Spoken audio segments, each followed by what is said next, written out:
మనందరం చూసాం. ఏదైతే మహిళా కార్మికులు నిజంగా ఎత్ర నార్యంతు పూజ్యంతే రమంతే తత్ర దేవత అంటారు. సో మహిళలు ఎక్కడైతే గౌరవించబడతారో అక్కడ దేవతలు కొలువై ఉంటారని. కనీసం నిన్న జరిగిన సంఘటన చూస్తే మహిళల్ని పూజించాల్సిన అవసరం లేదు, కనీస గౌరవించాల్సిన బాధ్యతని నిన్న పోలీస్ వ్యవస్థ విస్మరించింది. మనందరం గమనించే ఉంటాం.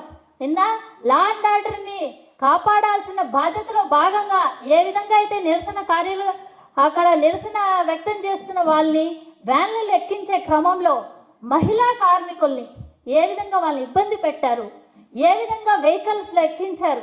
కనీసం ఒక మహిళా కార్మికురాలని నిరసనని ప్రొటెక్ట్ చేసే వాళ్ళని ఎక్కించే క్రమంలో మహిళా పోలీసుల్ని అక్కడ ఉపయోగించాల్సిన పోయి అందరూ ఎవరైతే మెన్ పోలీసులు అంటే పోలీస్ వ్యవస్థలో ఉన్న ఆ పురుషుల్ని ఉపయోగించి అంటే మహిళల్ని అగౌరవపరిచే విధంగా ఎక్కడ పడితే అక్కడ టచ్ చేస్తూ వాళ్ళని వెహికల్స్లో ఎక్కించిన తీరు నిజంగా చాలా బాధాకరమైన విషయం.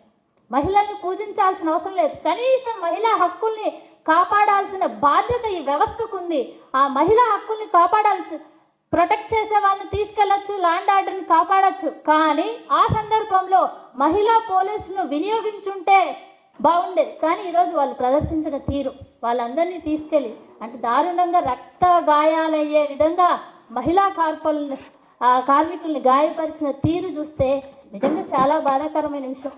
కూటమి ప్రభుత్వంలో ఈరోజు విచ్చలవిడిగా అనేక కార్యక్రమాలు, అసాంఘిక కార్యక్రమాలు, బాలికలు, మహిళలు, ప్రజాప్రతినిధులు బయటికి రావాలంటేనే భయపడే పరిస్థితిలో కనీసం మహిళలకి గౌరవించాల్సిన వ్యవస్థలే ఈ విధంగా ప్రవర్తిస్తే మహిళలకి రక్షణ అనేది ఇంక ఏ విధంగా ఉంటుంది ఈ కూటమి ప్రభుత్వంలోనే ఈ సందర్భంగా ప్రశ్నిస్తూ నిజంగా ఈరోజు మహిళా కార్మికులే కాదు అసలు మున్సిపల్ కార్మికులు అనే వాళ్ళ సేవల్ని ఈరోజు మనం కొనియాడాల్సిన పోయి వాళ్ళని అగౌరవపరిచే విధంగా కూటమి ప్రభుత్వం వ్యవహరించిన తీరు. ఈరోజు నెల్లూరులో స్వచ్ఛ సర్వేక్షణ అనేసి స్వచ్ఛ నెల్లూరు అని ఈరోజు అవార్డులు వచ్చాయంటే ఆ మున్సిపల్ కార్మికులు వాళ్ళు చేస్తున్న సేవలకు సెల్యూట్ కొట్టకపోయినా పర్వాలేదు, కానీ వాళ్ళని అగౌరవపరిచే విధంగా కూటమి ప్రభుత్వం వ్యవహరించిన తీరు చాలా బాధాకరమైన విషయం. ఖచ్చితంగా ఏదైతే ఈ మహిళల గౌరవాన్ని కించపరిచే విధంగా కూటమి ప్రభుత్వం వ్యవహరించిందో ఇది ఖచ్చితంగా మహిళా కమిషన్ గుర్తించాలి. మహిళల గౌరవానికి భంగం కలగకుండా కూటమి ప్రభుత్వం కూడా చర్యలు తీసుకోవాలి. ఎవరైతే ఈ రాష్ట్రంలో ఉన్న మహిళలకు ఇలాంటి అగౌరవమైన చర్యలు జరుగుతాయో వీటన్నింటిని కూడా ఖచ్చితంగా నేషనల్ మహిళా కమిషనర్ దృష్టికి వైఎస్ఆర్సీపీ తీసుకెళ్తుంది.